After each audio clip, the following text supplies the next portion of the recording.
Is Putin's bet paying off? When Russia launched its full-scale invasion of Ukraine, the Kremlin's strategy came down to a word: time.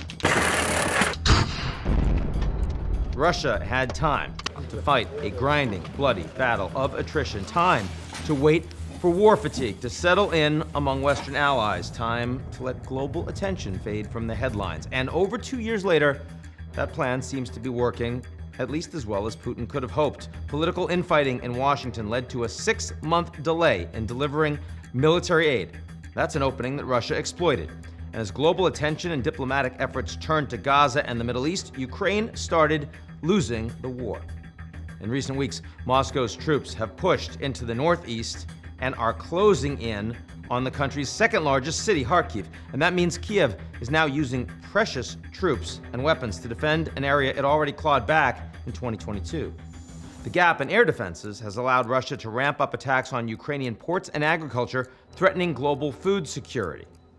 In a sign of just how alarming the situation is right now, President Zelensky canceled all upcoming foreign travel to focus on Russia's offensive.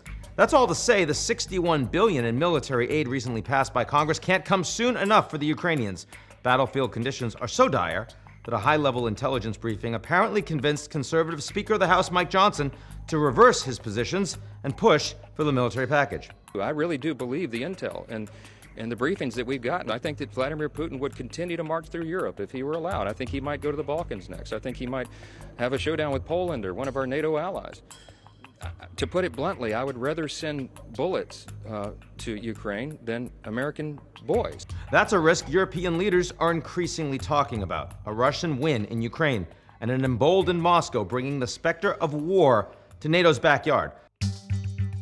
Poland and the Baltic states would be especially vulnerable to Russian influence and security threats, leading to a dangerous arms race in the region.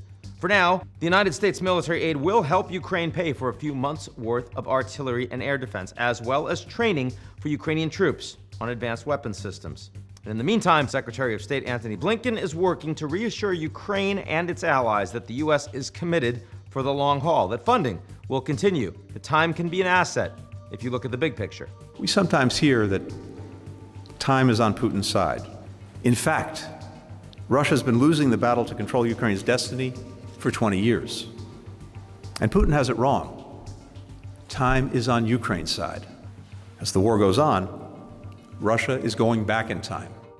This year's NATO summit in July will be a major test. NATO leaders are trying to lock in security commitments for Ukraine ahead of the alliance's 75th anniversary. Problem is, they don't have much time to figure it out.